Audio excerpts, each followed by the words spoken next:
Setiap perilaku manusia punya peta emosinya sendiri. Di channel ini, kita tidak mencari siapa yang benar atau siapa yang salah. Kita hanya mencoba memahami. Selamat datang di Peta Emosi.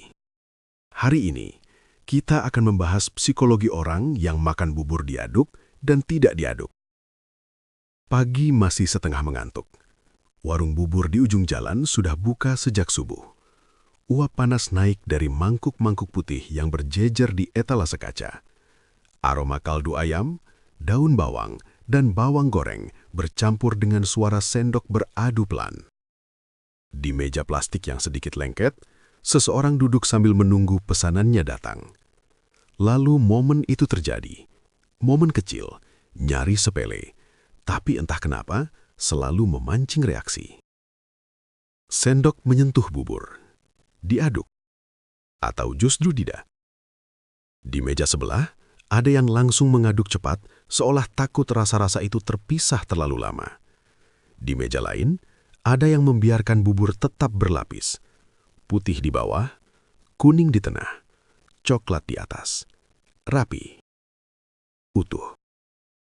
Dan disitulah seringkali obrolan dimulai. Candaan, sindiran ringan. Kadang nada menghakimi yang dibungkus tawa. Kalau nggak diaduk, itu nggak sopan sama buburnya. Kalau diaduk, rasanya jadi berantakan. Dari sesuatu yang sesederhana bubur, manusia tiba-tiba merasa perlu memilih kubu. Padahal yang menarik bukan siapa yang benar. Yang menarik adalah kenapa pilihan kecil ini terasa penting. Kenapa sebagian orang merasa tidak tenang sebelum mengaduk. Dan kenapa sebagian lain justru merasa ada yang rusak ketika bubur diaduk. Di balik sendok dan mangkuk itu, ada pola emosi yang pelan-pelan bisa kita baca. Orang yang langsung mengaduk bubur seringkali terlihat praktis. Bagi mereka, tujuan makan adalah rasa yang merata. Tidak ingin kejutan di tengah suapan. Tidak ingin bagian yang terlalu asin, terlalu hambar, atau terlalu kering. Mengaduk adalah cara mereka menciptakan kendali. Semua dicampur, semua disatukan, semua dibuat bisa diprediksi. Dalam hidup sehari-hari, orang-orang seperti ini seringkali merasa lebih nyaman ketika segala sesuatu sudah beres sejak awal. Mereka tidak suka menunggu terlalu lama untuk hasil akhir. Mereka cenderung ingin tahu seperti apa rasanya dari suapan pertama sampai terakhir. Ada ketenangan ketika semuanya menyatu.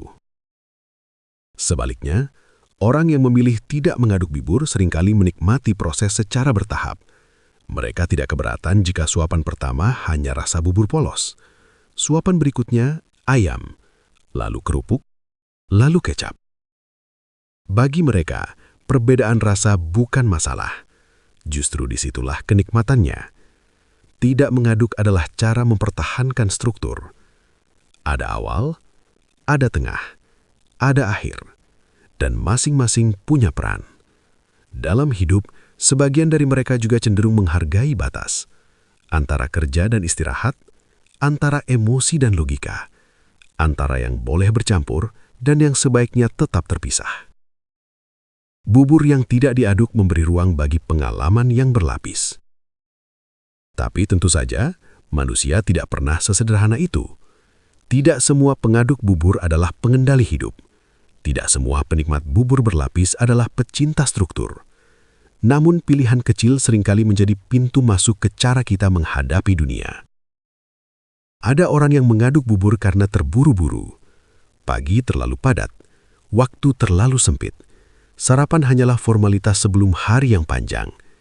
Mengaduk bukan soal filosofi, tapi soal efisiensi. Ada juga yang tidak mengaduk bukan karena prinsip, tapi karena ingin mengabadikan momen, melihat lapisan-lapisan itu sebentar, menikmati keindahannya, sebelum akhirnya mungkin tetap diaduk juga. Namun reaksi emosional terhadap pilihan orang lain seringkali jauh lebih keras dari pilihan itu sendiri. Kenapa kita terganggu melihat orang lain mengaduk atau tidak mengaduk buburnya? Disitulah psikologi sosial mulai berbicara. Makanan, sejak lama, bukan hanya soal nutrisi. Ia adalah identitas. Kebiasaan makan sering diwariskan. dipelajari sejak kecil, dilakukan berulang-ulang sampai terasa normal. Ketika seseorang melakukan sesuatu yang berbeda, otak kita secara halus membaca itu sebagai penyimpangan, bukan ancaman besar, tapi cukup untuk memicu komentar. Bubur menjadi simbol kecil dari cara yang benar versi kita. Dan ketika simbol itu diganggu, kita merasa perlu membela. Di balik candaan soal bubur diaduk atau tidak, sering tersembunyi kebutuhan manusia untuk merasa valid. Bahwa cara kita makan, cara kita hidup, cara kita menikmati sesuatu, tidak salah. Dengan mentertawakan cara orang lain, kita sedang menenangkan diri sendiri. Ada juga lapisan kontrol yang lebih dalam. Pada sebagian orang, melihat bubur tidak diaduk terasa tidak selesai. Seolah ada pekerjaan yang belum tuntas. Lapisan-lapisan itu memicu ketegangan ringan, seperti melihat tempat tidur yang belum dirapihkan, atau buku yang tidak sejajar di rak. Mengaduk bagi mereka adalah menutup lingkaran. Sebaliknya, bagi sebagian orang lain, melihat bubur diaduk justru terasa seperti kehilangan. Sesuatu yang tadinya jelas, kini menjadi samar. Batas hilang, identitas rasa menyatu tanpa jejak. Bagi mereka, keindahan ada pada perbedaan yang masih terlihat. Menariknya, perbedaan ini jarang disadari secara sadar. Kita jarang berkata, "Aku mengaduk bubur karena aku butuh rasa aman," atau "Aku tidak mengaduk bubur karena aku menghargai struktur hidup." Yang ada hanyalah, ya enakan aja.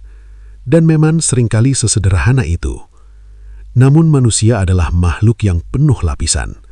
Di balik enakan aja, ada sejarah emosi. Ada orang yang tumbuh di lingkungan serba kaau. Bagi mereka, mengaduk bubur bisa menjadi ritual kecil menciptakan keteraturan. Semua dicampur, semua sama. Tidak ada kejutan. Ada juga orang yang tumbuh di lingkungan serba diatur. Segalanya harus rapi, harus sesuai urutan.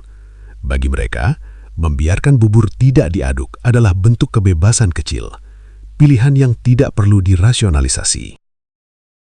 Di meja makan, luka-luka kecil masa lalu kadang muncul tanpa suara.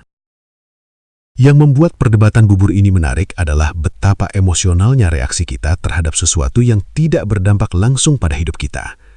Orang lain mengaduk buburnya. Itu tidak mengubah rasa bubur kita, tidak mengurangi hak kita untuk menikmati sarapan, tapi tetap saja komentar keluar. Disitulah kita bisa bertanya dengan lembut pada diri sendiri, kenapa aku terganggu? Apakah karena aku merasa caraku harus diikuti? Apakah karena aku takut caraku dianggap aneh? Ataukah karena aku belum sepenuhnya berdamai dengan pilihan pribadiku sendiri?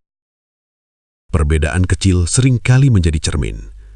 Bubur diaduk dan tidak diaduk adalah contoh bagaimana manusia mencari makna bahkan di hal paling remeh. Kita memberi cerita, kita memberi label, kita memberi nilai. Padahal bubur tetaplah bubur. Ia tidak peduli diaduk atau tidak. Yang berubah adalah perasaan kita. Ada kehangatan dalam membiarkan orang lain menikmati caranya sendiri. Ada kedewasaan dalam menyadari bahwa tidak semua hal harus seragam. Di dunia yang semakin keras dalam perbedaan besar, politik, keyakinan, identitas, perbedaan kecil seperti ini seharusnya menjadi latihan empati. Jika kita bisa membiarkan orang lain makan buburnya dengan cara yang ia sukai, mungkin kita juga bisa belajar membiarkan orang lain hidup dengan cara yang berbeda. Tidak semua harus dicampur, tidak semua harus dipisah. Sebagian orang merasa aman ketika semuanya menyatu. Sebagian merasa tenang ketika semuanya punya tempat. Dan tidak ada yang salah dengan itu. Bubur pagi hari hanyalah panggang kecil. Yang bermain di atasnya adalah kebutuhan manusia akan rasa aman, kontrol, kebebasan, dan penerimaan. Saat sendok menyentuh bubur, sebenarnya yang kita aduk bukan hanya makanan, tapi kebiasaan, kenangan, dan cara kita menghadapi hidup. Penutup. Mungkin setelah ini, saat Anda duduk di depan semangkuk bubur, Anda akan tersenyum kecil. Entah Anda mengaduknya atau tidak. Bukan karena Anda menemukan jawaban pasti, tapi karena Anda menyadari Bahkan dari hal paling sederhana, emosi manusia selalu punya cerita. Dan cerita itu layak dipahami tanpa harus dipertentangkan. Setiap perilaku manusia punya peta emosinya sendiri. Di channel ini, kita tidak mencari siapa yang benar atau siapa yang salah. Kita hanya mencoba memahami. Jika video ini terasa dekat dengan hidup Anda, silakan tekan like dan subscribe Peta Emosi, agar kita bisa terus membahas sisi manusia yang sering disalahpahami. Tulis di kolom komentar pengalaman apa yang paling Anda rasakan dari topik hari ini. Sampai bertemu di Peta Emosi berikutnya.